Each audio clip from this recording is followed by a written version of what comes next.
Friends, ಪ್ರಾಮಾಣಿಕವಾಗಿ 15,000-20,000 ರೂಪಾಯಿಗೆ ನಾವೇನೆಲ್ಲ ಎಕ್ಸ್ಪೆಕ್ಟೇಷನ್ಸ್ಗಳು ಇಟ್ಕೊಂಡಿರ್ತೀವಿ, ಇನ್ನು 40,000 ರೂಪಾಯಿ ಬೆವ್ರು ನೀರು ಸುರಿಸಿ ತೊಗೊಂಡಿದ್ದೀನಿ ಗುರು, ಇದರೆಲ್ಲ ಎಕ್ಸ್ಪೆಕ್ಟೇಷನ್ಸ್ಗಳು ಇಟ್ಕೊಳ್ವಾ?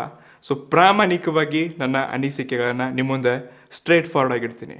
ವಾಟ್ ಈಸ್ ಅಪ್ ಗೈಸ್, ಎಲ್ರಿಗೂ ನಮಸ್ಕಾರ. ನಾವಿವತ್ತು ಬ್ರ್ಯಾಂಡ್ ನ್ಯೂ OnePlus 9R 40,000 ರೂಪಾಯಿ ಬೆವರು ಸುರಿಸ್ತೀನಿ. ಆವಾಗ ಈ ಫೋನ್ ನನ್ನ ಕೈಯಲ್ಲಿ ಬಂದಿದೆ. ಸೊ ತುಂಬಾ ಸ್ಪಾನ್ಸರ್ಡ್ ವಿಡಿಯೋಗಳು, ತುಂಬಾ ಯೂಟ್ಯೂಬರ್ಸ್ಗಳು ಈ ಫೋನ್ ಬಗ್ಗೆ ಫ್ಲಾಗ್ಶಿಪ್ ಕಿಲ್ಲರ್, 5G ಕ್ಯಾಮ್ರಾ ಬಗ್ಗೆ ಎಲ್ಲ ತುಂಬಾ ಹೊಗಳಿದ್ದಾರೆ. ಇದರಲ್ಲಿ ತುಂಬಾ ಕಮ್ಮಿ ಫೀಚರ್ಸ್ ಗಳನ್ನ ನೋಡ್ಕೊಂಡಿದ್ದೀನಿ. ಯಾಕೆ ಈ ಜನ ಇದನ್ನ ಕೊಂಡುಕೊಳ್ಬಾರ್ದು, ಯಾರು ಕೊಂಡುಕೊಳ್ಬಹುದು, ಇದ್ರ ಬಗ್ಗೆ ಕಂಪ್ಲೀಟ್ ಡೀಟೇಲ್ ಮಾಹಿತಿನ ತಿಳಿಸ್ಕೊಡ್ತಾ ಇದ್ದೀನಿ. ಮೊದಲನೇದಾಗಿ ನೀವಿಲ್ಲಿ ಬಾಕ್ಸ್ ನೋಡ್ಕೋಬಹುದು. OnePlus 9R, ಲೆಫ್ಟ್ ಸೈಡ್ಗೆ 9R 5G ಅಂತ ನೋಡ್ತಾ ಇದ್ವಿ. ಬಾಕ್ಸ್ ನೋಡಕ್ ತುಂಬಾ ಉದ್ದವಾಗಿದೆ. ಸದ್ಯಕ್ಕೆ ಇದನ್ನ ಓಪನ್ ಮಾಡೋಣ ಅಂತೆ. ಓಕೆ, ಓಪನ್ ಮಾಡಿದ ತಕ್ಷಣ ಮೊದಲು ನಮ್ಮ ಸ್ಮಾರ್ಟ್ ಫೋನ್ ಇದೆ. ಸೊ ಇದನ್ನ ಈ ರೀತಿಯಾಗಿ ಓಪನ್ ಮಾಡೋಣ ಅಂತೆ. ಓಹೋ, ತೆಗೆದ ತಕ್ಷಣ ಸ್ಲಿಮ್ ಆಗಿ ಹೀರೋ ಥರ ಎಂಟ್ರಿ ಹೊಡೀತು ನೋಡಿ. ಸೊ ಲೇಕ್ ಬ್ಲೂ ಅಲ್ಲಿ ಇದನ್ನ ಪರ್ಚೇಸ್ ಮಾಡಿದ್ದೀನಿ. So plastic ತೆಗಿಯೋಣ.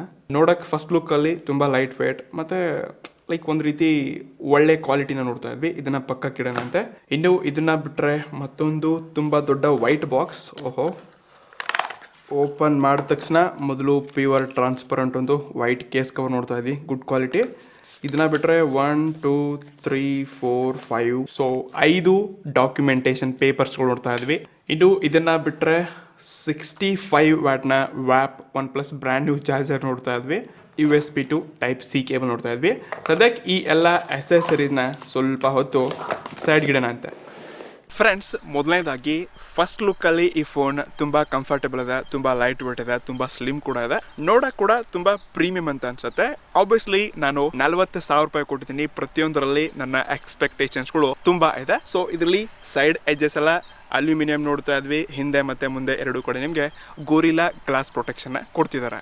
ಇನ್ನು 6.5 ಇಂಚಸ್ ಇರುವಂಥ ಫುಲ್ HD+ ಸೂಪರ್ AMOLED 120 ಹರ್ಟ್ಜ್ನ HDR10+ ಕ್ರೇಜಿ ಬ್ರೈಟ್ನೆಸ್ ಹೊಂದಿರುವಂತ ಡಿಸ್ಪ್ಲೇ ನೋಡ್ತಾ ಇದ್ವಿ. ಖಂಡಿತ ಈ ಫೋನ್ ಇರುವಂತ ಡಿಸ್ಪ್ಲೇ ಬೆಸ್ಟ್ ಆಗಿದೆ. ಬಟ್ ಈ ಪ್ರೈಸ್ ರೇಂಜ್ ಅಲ್ಲಿ ನನಗೆ ಓಕೆ ಚೆನ್ನಾಗಿದೆ ಅಂತ ಹೇಳಬಲ್ಲ. ಬಟ್ ಕಂಪ್ಯಾರಿಸನ್ ಇರುತ್ತಲ್ವಾ, ರೀಸೆಂಟ್ಲಿ ಲಾಂಚ್ ಆಗಿರುವಂತ iQOO 7 ಆಗಿರಲಿ, Mi 11 ಆಗಿರಲಿ, ಅವ್ರೆಲ್ಲ ಸೇಮ್ ಇದೇ ಡಿಸ್ಪ್ಲೇನ ಕೊಡ್ತಿದ್ದಾರೆ. ಅದು ಅಂಡರ್ 30,000. ಇಲ್ಲಿ OnePlus ಅವರು ತುಂಬಾ ಕೆಲಸ ಮಾಡಬೇಕು. I am not happy with 40,000+ ಈ ಡಿಸ್ಪ್ಲೇ ಒಂದಿಗೆ. ಇನ್ನು ಈ ಫೋನ್ ಇರುವಂಥ ಕ್ಯಾಮ್ರಾ 48 ಮೆಗಾಪಿಕ್ಸೆಲ್ನ ಮೇನ್ ಸೆನ್ಸರ್ ಇದೆ. OnePlus 9 ಸೀರೀಸ್ ಅಂದ ತಕ್ಷಣ ಹೆಸಲ್ ಬ್ಲೇಡ್ ಕ್ಯಾಮ್ರಾ ಅಂತಿದ್ದಾರೆ. ಸೊ ಅದು OnePlus 9R ಇಲ್ಲ ಫ್ರೆಂಡ್ಸ್, ಕೇವಲ OnePlus 9 ಮತ್ತೆ 9 Pro ನಲ್ಲಿದೆ. ಇಲ್ಲಿ 16 ಮೆಗಾಪಿಕ್ಸೆಲ್ನ ಅಲ್ಟ್ರಾ ವೈಡ್, 5 ಮೆಗಾಪಿಕ್ಸೆಲ್ನ ಮ್ಯಾಕ್ರೋ ಮತ್ತು 2 ಮೆಗಾಪಿಕ್ಸೆಲ್ನ ಡೆಪ್ತ್ ಸೆನ್ಸರ್ ಕೊಡ್ತಿದ್ದಾರೆ. ಬಟ್ 40,000 ರೂಪಾಯಿ ಕೂಡ ನಮಗೆ ಮಾರ್ಕೆಟ್ ಅಲ್ಲಿ ಫ್ಲಾಗ್ಶಿಪ್ ಕಿಲ್ಲರ್ ಅಂತ ಹೆಸರು ಹೇಳಿ ಇಲ್ಲಿ ಟೆಲಿಫೋಟೋ ಲೆನ್ಸ್ ಕೊಡ್ತಾ ಇಲ್ಲ. ಕೆಲವೊಂದು ಫೋಟೋ ಸ್ಯಾಂಪಲ್ಸ್ಗಳನ್ನ ನೀವಿಲ್ಲಿ ನೋಡ್ಕೊಳ್ಬಹುದು. ತುಂಬ ಡಿಫ್ರೆಂಟ್ ಕಂಡೀಷನ್ ಫೋಟೋಸ್ಗಳನ್ನ ತೆಗೆದಿದ್ದೀನಿ. ಅದು ಡೇನಲ್ಲಿ ಆಗಿರಲಿ ಮತ್ತು ನೈಟಲ್ಲಿ ಆಗಿರಲಿ ಕಲರ್ಸ್ಗಳನ್ನ ಅಬ್ಸರ್ವ್ ಮಾಡಿ. ಮತ್ತು ಇಲ್ಲಿ ಇಮೇಜ್ ಪ್ರೊಸೆಸಿಂಗ್ AI ನಿಜವಾಗ್ಲೂ ಸಖತ್ತಾಗಿದೆ. ಆದರೆ ಒಂದು ವಿಷಯ ನಿಮ್ಗೆ ಗೊತ್ತಿರಲಿ, ಇದು ಯಾವಾಗ ನಾವು ಪೋರ್ಟ್ರೇಟ್ ಶೂಟನ್ನ ತೆಗಿತೀವಿ ಆವಾಗ 48 ಮೆಗಾಪಿಕ್ಸೆಲ್ ಸೆನ್ಸರ್ 2x ಒಂದಿಗೆ ಝೂಮ್ ಆಗಿ ಫೋಟೋ ತೆಗೆಯುತ್ತೆ. ಸೊ 2x ಝೂಮ್ ಆದ ತಕ್ಷಣ ಬ್ಲರ್ ಆಗುತ್ತೆ. ಅದೇ ಟೆಲಿಫೋಟೋ ಇರ್ತಿತ್ತು ಅಂತಂದರೆ ಕ್ಲಾರಿಟಿ ಜಾಸ್ತಿ ಸಿಗ್ತಿತ್ತು. ಬಟ್ ಪೋರ್ಟ್ರೇಟ್ ಪಿಕ್ಚರಲ್ಲಿ ನಿಮ್ಗೆ ಇಲ್ಲಿ ತುಂಬ ಕ್ಲಾರಿಟಿನ ಕಮ್ಮಿ ನೋಡ್ತಾ ಇದ್ವಿ. ಕಮಾನ್ OnePlus, ನಾವು 40,000 ರೂಪಾಯಿ ಕೊಡ್ತಾ ಇದ್ವಿ. ಟೆಲಿಫೋಟೋ ಲೆನ್ಸ್ ಬೇಕೇ ಬೇಕು. ಇನ್ನು ಸೆಲ್ಫಿ ಕ್ಯಾಮ್ರಾ ಕೂಡ ಅಷ್ಟೇ 16 ಮೆಗಾಪಿಕ್ಸೆಲ್ ಕೊಡ್ತಿದ್ದಾರೆ. ಬಟ್ ಇಲ್ಲಿರುವಂಥ ಇಮೇಜ್ ಪ್ರೊಸೆಸಿಂಗ್ ಮತ್ತು ಕ್ಲಾರಿಟಿ ನಂಗೆ ತುಂಬ ಇಷ್ಟ ಆಯಿತು. I am happy with selfie camera. But rear ಕ್ಯಾಮ್ರಾದಲ್ಲಿ ನಾನು ಅಷ್ಟೊಂದು ಹ್ಯಾಪಿ ಇಲ್ಲ. OnePlus ಇಲ್ಲಿ ಇನ್ನೂ ಅಪ್ಗ್ರೇಡ್ ಮಾಡಲೇಬೇಕು. ಇದರಲ್ಲಿ ಸ್ನ್ಯಾಪ್ಡ್ರ್ಯಾಗನ್ 870 ಪ್ರೊಸೆಸರ್ ನೋಡ್ತಾ ಇದ್ವಿ. ಇದು ಕೇವಲ ಸಿಂಗಲ್ ಬ್ಯಾಂಡ್ ಹೊಂದಿರುವಂಥ 5G ಫೋನ್. ಮಾರ್ಕೆಟಲ್ಲಿ ತುಂಬ ಡುವಲ್ ಬ್ಯಾಂಡ್, ಟ್ರಿಪಲ್ ಬ್ಯಾಂಡ್ ಹೊಂದಿರುವಂಥ ಫೋನ್ಸ್ಗಳು ನೋಡ್ತಾ ಇದ್ವಿ. 40,000 ರೂಪಾಯಿಗೆ ಸಿಂಗಲ್ ಬ್ಯಾಂಡ್ ಇದೆ. ಇಲ್ಲಿ ತುಂಬ ಅಪ್ಗ್ರೇಡ್ ಮಾಡಬೇಕಾಗಿತ್ತು. ಇಷ್ಟಲ್ಲೇ ಮುಂದಿನ ದಿನಗಳಲ್ಲಿ ಅಪ್ಗ್ರೇಡ್ ಆಗತ್ತೆ ಅಂತ ತುಂಬ ಯೂಟ್ಯೂಬರ್ಸ್ಗಳು ಇದ್ರ ಬಗ್ಗೆ ಹೇಳಿದ್ದಾರೆ. ಬಟ್ ಅದು ಯಾವುದೇ ಪ್ರೂಫ್ ಇಲ್ಲ. OnePlus ಮಾಡತ್ತಾ ಇಲ್ವಾ ಅಂತ OnePlusಗೆ ಗೊತ್ತಿಲ್ಲ.